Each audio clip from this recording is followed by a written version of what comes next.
이 마리아라고 하는 여인은 나사렛에서 살았고 요셉도 거기에 있었는데 이 처녀 총각이 약혼을 했습니다. 그 약혼하고 동거하기 전에 가브리엘 천사가 나타났습니다. 나타나서 하는 말이 뭐냐? 너가 성령으로 잉태한다라고 하는 말을 하죠. 은혜를 입은 자여 편안할지어다. 주께서 너와 함께 하시도다라고 얘기를 하니까 그 말을 듣는 마리아가 깜짝 놀랍니다. 누가복음 1장 29절에 기록되어 있죠. 처녀가 이 말을 듣고 놀라 이런 인사가 어찌함인가 생각하매라는 얘기를 하죠. 여러분, 처녀 보고 너 애기 뵌다라고 얘기를 해버리면 얼마나 당황스럽겠어요. 그 마리아도 당황했습니다. 가브리엘 천사가 너에게 하나님의 아들이 잉태되어서 태어난다 그랬죠. 그러니까 마리아는 그 말을 듣고 두려워했습니다. 어찌된 일인가? 고민을 했어요. 성경에도 보면 천사가 이르되 마리아여 무서워하지 말라. 네가 하나님의 은혜를 입었느니라. 보라 내가 잉태하여 아들을 낳으니 그 이름을 예수라 하라. 여러분 이름까지 지어가지고 너가 잉태된다고 얘기를 하죠. 그 이름을 예수다. 태어나는 그 아들이 무엇을 하느냐 하면 자기 백성을 죄에서 구원할 사명을 가지고 태어난다 라고 얘기를 하죠. 구원할 자이심이라. 사랑하는 성도 여러분, 하나님이 우리를 자기 백성 삼으신 겁니다. 할렐루야. 자기 백성. 예수님이 이 땅에 오셔서 선택하는 사람들은 왜냐하면 자기 백성이에요. 우리가 자기 백성, 하나님의 백성이 됐기 때문에 우리가 예수님을 믿고 예수님을 찬양하는 거예요. 하나님이 우리를 선택해 줬다는 이 사실에 대해서 감사하면서 살게 되기를 주님의 이름으로 축원합니다. 자기 백성, 하나님이 우리를 자기 백성 삼으셨어요. 자기 백성 삼으시고 또 여기 오늘 본문에 보니까 영원히 야곱의 집을 왕으로 다스리실 것이며 그 나라가 무궁하리라 라는 말입니다. 우리가 믿는 그 하나님은 우리가 이 땅에서만 존재하는 그런 사람으로 버려두지 아니하고 영원한 천국까지 인도해서 영원한 세계까지 열어줬다는 사실을 믿게 되기를 주님의 이름으로 축원합니다. 그리고 예수님이 잉태하는 것은 특별한 은총입니다. 인간에게는 하나님이 주신 은총이 있습니다. 일반 은총이죠. 생육하고 번성하라. 땅에 충만하라. 그러면서 남자와 여자가 만나서 가정을 이루게 되면 거기에 자녀가 태어나게 되어 있습니다. 이건 이 일반 은총은 신자나 불신자나 모든 사람은 다 하나님으로부터 받은 것입니다. 그러나 하나님께서 주신 특별 은총은 택한 백성에게만 주는 것인데 이거는 인간의 힘으로 인간의 지혜와 생각으로도 예측이나 이해나 경험이나 증명할 수 없는 사건이 되는 겁니다. 하나님의 특별한 은총으로 나타나는 것은 신비입니다. 신비. 계획도 설명도 할 수 없는 역사적인 사실인 것입니다. 그래서 이 교회는 바로 신앙은 신비의 뿌리를 두고 있는 겁니다. 우리가 사건을 하나 설명할 때라도 신비한 사건이 구약에 있죠. 홍해가 갈라졌다. 설명할 수 있겠습니까? 물이 변하여 포도주가 됐다. 설명할 수 있겠습니까? 나면서부터 안진병이 된 자가 바로 베드로와 요한으로 인하여 기도할 때 일어나서 뛰기도 하고 걷기도 했다. 설명할 수 있겠습니까? 바로 신적인 세계에서 일어나는 사건들은 인간의 이성으로 설명을 할 수가 없는 거예요. 우리가 예수님의 잉태도 설명할 수가 없고 우리가 믿는 천국도 우리가 많은 사람에게 소개할 수가 없는 거예요. 그러나 믿음으로 눈으로 보면 그 세계가 믿어지고 성령을 받으면 그 세계가 믿어지고 느껴지는 것입니다.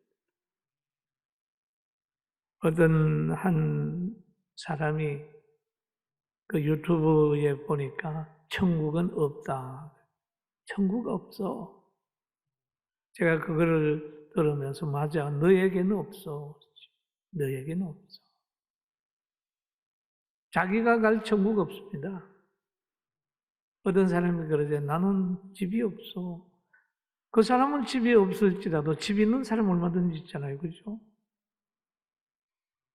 없다고 생각하는 사람은 자기에게 없는 거예요.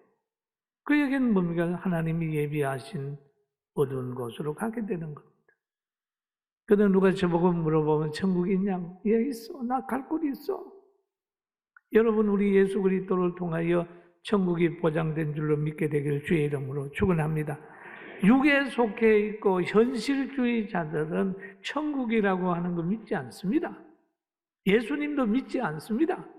신앙에 대해서 생각을 하지 않아요. 나는 보이는 것만 믿어. 여러분, 보이는 것만 믿는 사람들은 참 웃기는 사람들이에요. 안 보이는 것이 힘이 있습니다. 여러분, 철사줄에 꼭꼭 묶여서 데리고 가는 것보다는 안 보이는 사랑의 줄로 매여 있는 것이 훨씬 더 힘이 있는 거예요. 왜 저 사람이 저렇게 끌려가나? 라고 할 때 안 보이는 사랑의 줄이 서로 매어질 때는 모든 환경을 초월하는 거예요.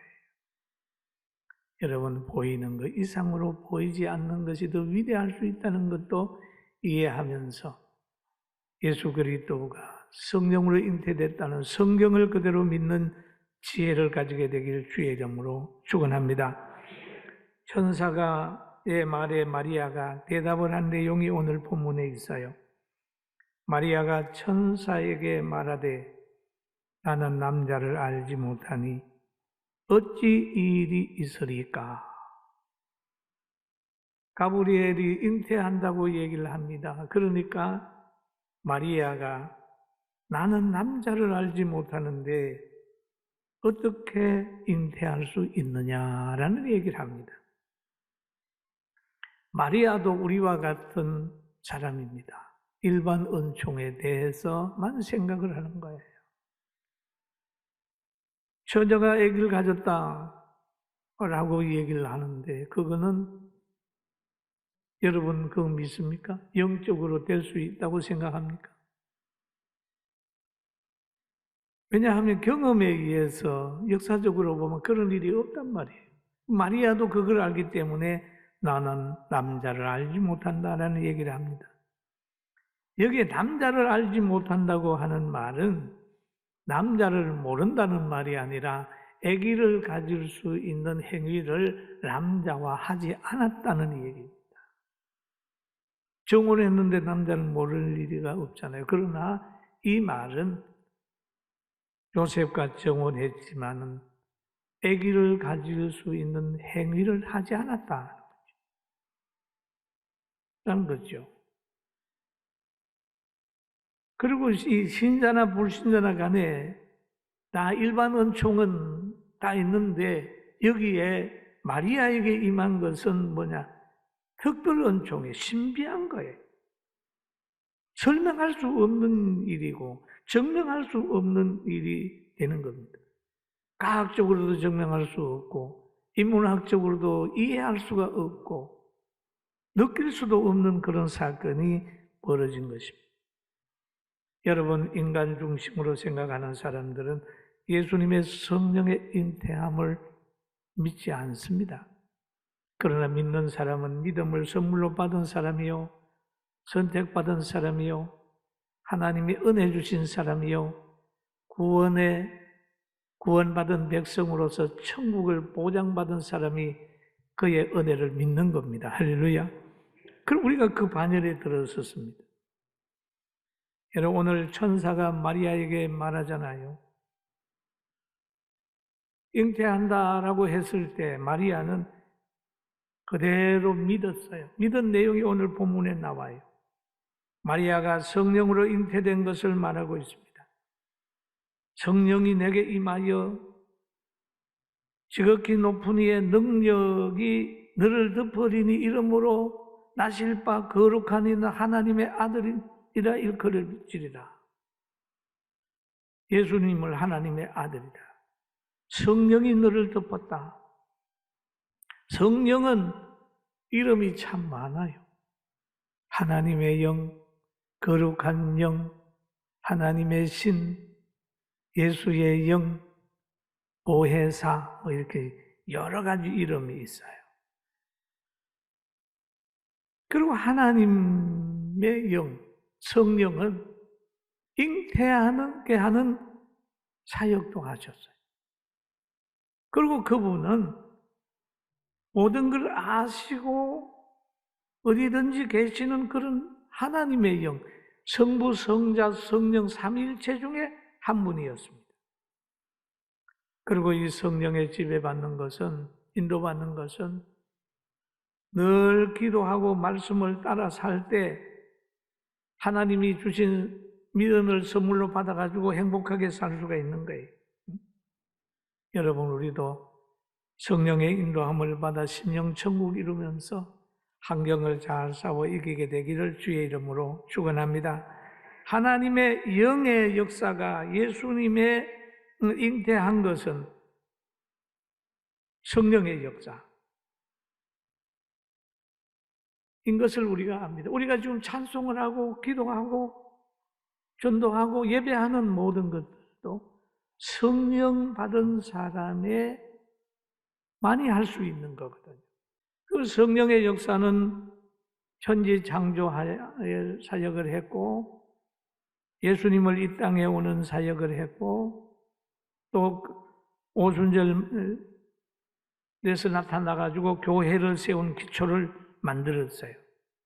성령은 죄에 대하여, 의에 대하여, 심판에 대하여 늘 알려주고 오늘도 여러분과 저의 삶을 주장한다는 사실을 믿게 되길 주님의 이름으로 축원합니다. 근데 이 성령이 지배하는 사람은 누구냐? 누구를 성령님이 지배하느냐? 회개하는 사람을 완전히 지배합니다. 회개하여 성령을 받으면 하나님의 능력, 하나님의 실력, 하나님의 지혜, 하나님의 분별력을 가지고 사는 거예요. 성령을 받아 사는 것은 아주 지혜롭게 사는 거고 미래를 바라보고 예측하면서 사는 삶입니다. 할렐루야. 그런데 그런 사람들이 보면 현실적으로는 굉장히 미련하게 보이는 거예요. 미련하게. 여러분, 사람이 미련하게 생각한다고 해서 두려워할 거 없습니다. 노아도 다른 사람 시집가고 장가가고 막 그럴 때 그 가정은 돈 들여가지고 뭐 합니까? 방주 짓고 있는 거예요. 얼마나 미련해. 그렇지만 홍수 심판이 이루어지게 될 때 그 사람이 얼마나 지혜로워요. 저는 가끔 임종하는 사람들 보기도 하고 또 어려움 당하는 사람들 만나보면 신앙생활 하는 사람하고 안 하는 사람하고 생각과 마음가짐이 천지 차이. 여러분, 어려움이 왔을 때도 다 잘 이길 수 있는 그런 근세를 가지고 살게 되기를 주의 이름으로 축원합니다. 그리고 마리아에게 이런 말을 하죠. 마리아에게 하나님은 능치 못함이 없다라고 가브리엘이 이 말 저 말하고 엘리사벳 예화도 들고 그랬을 때 마리아는 그 가브리엘 천사 앞에서 자기가 그게 동의하는 내용이 있습니다. 마리아가 이르되 주여 여종이 오니 말씀대로 내게 이루어지이다 하매 천사가 떠나가니라. 주여 여종이 오니. 종은 주인의 말에 순종해야 할 의무가 있습니다. 종은 주인의 일을 합니다. 종은 주인의 영광을 위하여 존재합니다. 종은 결정권이나 자기 소유권이 없습니다. 종은 주인을 위하여 존재합니다. 마리아는 자기를 주의 종이라고 얘기합니다. 주의 종에게 순종하겠습니다. 주의 종이 오니 말씀대로 이루어지이다 라는 얘기를 하죠. 주인의 뜻대로 하세요. 말씀대로 제 몸에 이루어지이다 그 말입니다. 만약에 율법을 생각하고 미래를 생각했다면 이 말 못했을 겁니다. 왜냐하면 그 당시의 율법에는 처녀인 여자가 남자와 약혼한 후에 어떤 남자가 그를 성읍 중에서 만나 동침하면 그런 말이 있죠. 여러분, 아기를 가진다고 하는 건 동침했다는 열매 아닙니까? 요셉이 만약에 마리아 보고 나는 동의 못해 라고 얘기를 해버리면 마리아는 끌려가서 율법에 의해서 돌에 맞아 죽어야 되는 거예요. 그런 상황임에도 그걸 알면서도 말씀대로 이루어지다라는 걸 했다면 그 미래에 대해서도 다 맞다. 하나님께 다 맡기는 거예요. 그것까지 초월하고 마리아는 믿음의 결단을 한 겁니다. 여러분, 성탄절이 그냥 아무 희생 없이 온 거 아닙니다. 그 마리아의 믿음의 결단이 아주 중요했습니다. 성경에 보면 내 뜻대로 마옵시고 말씀대로 이루어지이다. 하나님은 사람을 사용할 때에 강제적으로 막 윽박지르는 것보다는 그를 설득해서 동의할 때까지 있는 거예요. 이렇다. 그럴 때 마리아가 순종합니다. 동의합니다. 말씀대로 이루어지이다라는 얘기를 하고 있습니다. 사랑하는 성도 여러분, 우리도 늘 하나님의 말씀을 읽을 때 내 마음에 내가 이해하지 못하고 내 마음에 동의하지 못한다 할지라도 성령의 감동을 받아서 이해하게 되는 축복이 있기를 주님의 이름으로 축원합니다. 말씀에 자신의 몸을 맡기고 순종할 때 하나님이 책임져 주는 거예요. 마리아가 자기를 부인한 거죠. 가브리엘이 말하는 하나님의 능력이 자기 능력에 자기를 굴복시키는 거예요. 자기 일반 은총을 포기하고 하나님의 특별 은총에 무릎 꿇은 거예요. 진리대로 살게 되면요, 때로는 세상에서 많은 대적을 받을 때가 있습니다. 아브라함의 조카가 롯이 저 소돔 고모라에 살 때 동네 사람들에게 따돌림을 당해요.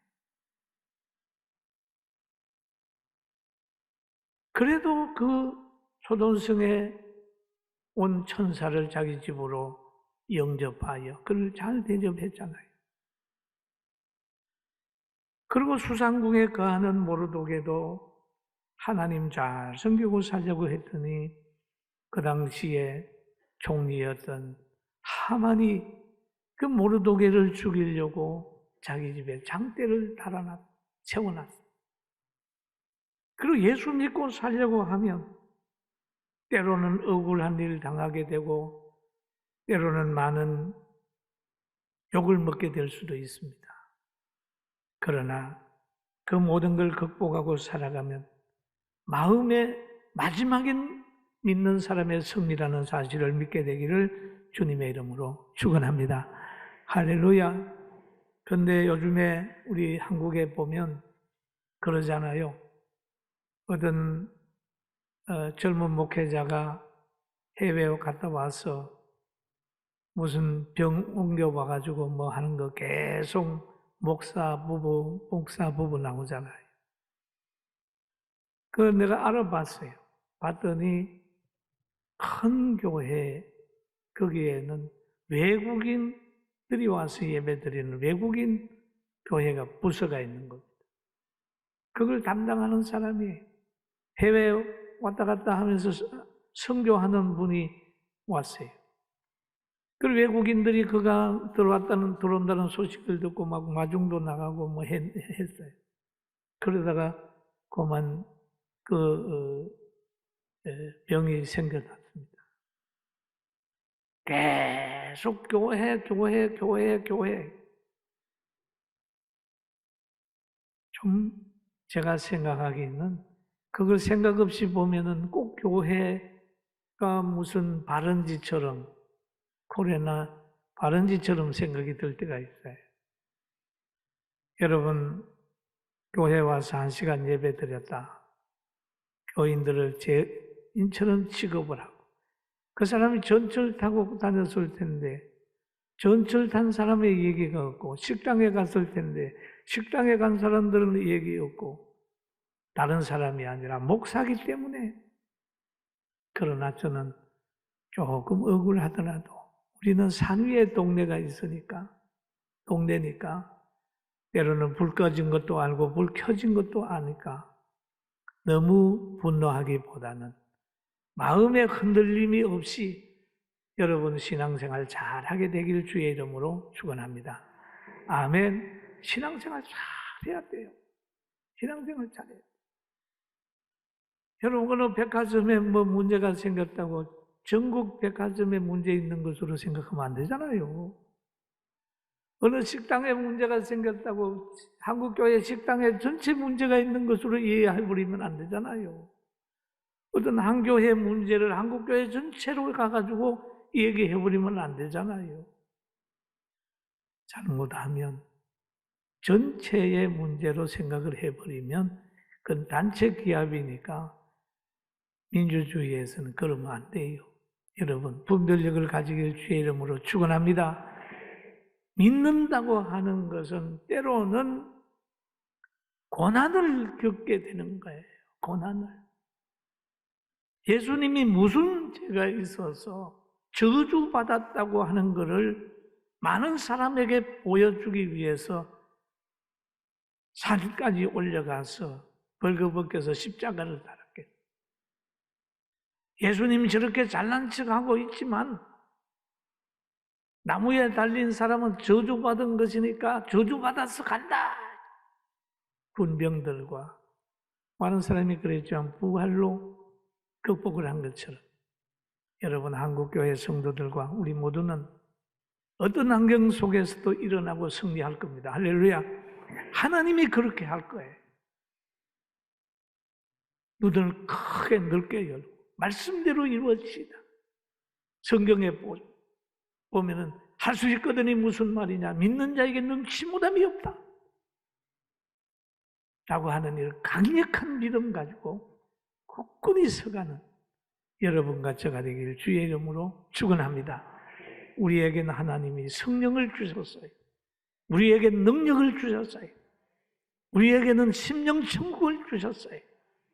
절대 흔들림이 없이 예배 잘 드리고 승리하는 복받은 우리 모두가 되기를 주의 이름으로 축원합니다.